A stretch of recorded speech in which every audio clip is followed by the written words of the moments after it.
Okay, this is section 2, vector and scalar quantities. Really, we've already kind of had this. This is going to be a short little lecture, and we'll move on to others. Let's share the PowerPoint. We've already kind of gotten this, but let's look at the definition. A scalar quantity is completely specified by a single value with an appropriate unit and has no direction.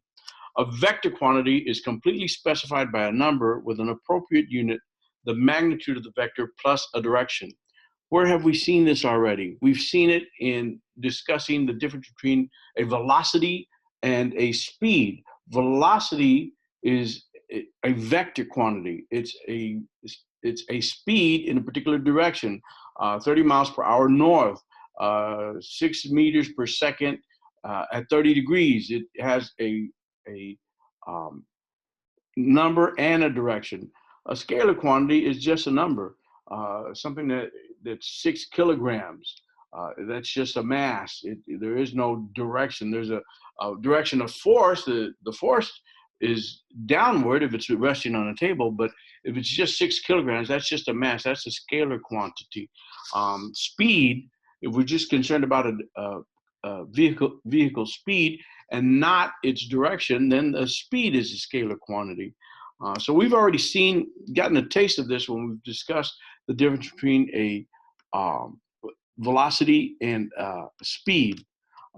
So a displacement vector, you can see from A to B, no matter what the path taken, you can see there's little squirrely squiggle that gets from A to B.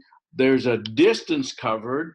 The distance covered would probably be a scalar, but that's not the concern here. The displacement vector is how far and in what direction have you gone from point A to point B. It doesn't care how you got there.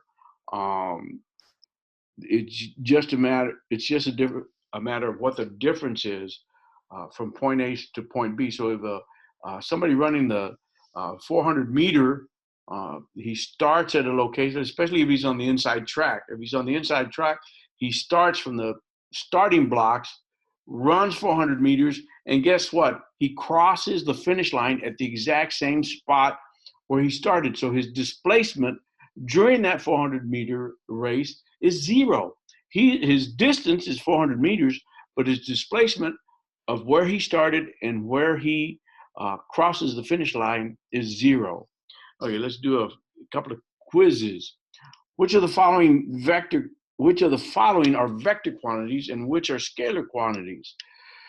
Your age. Well, somebody might say, well, you're always getting older, so it's always going in one direction, but it's not a direction that like we think of. It doesn't have an angle, so I would not put your age. Your acceleration, yes, acceleration is you're going 5 meters per second every second, and if you're speeding up, it's going, let's say you're headed east. If you're speeding up, the direction is east, but if you're slowing down 5 meters per second every second, then it's against you, it's going west. So the acceleration definitely has is a vector.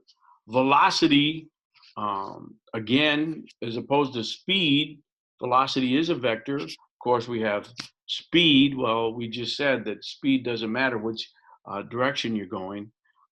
It's just how fast you're going. And mass, well, I've already said if something is 6 kilograms, that's just a scalar. So let's see if I was right.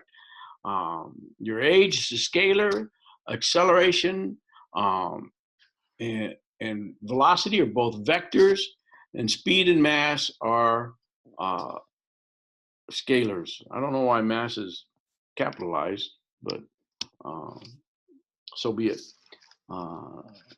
Okay, basic vector arithmetic. We'll pick that up in the next lecture.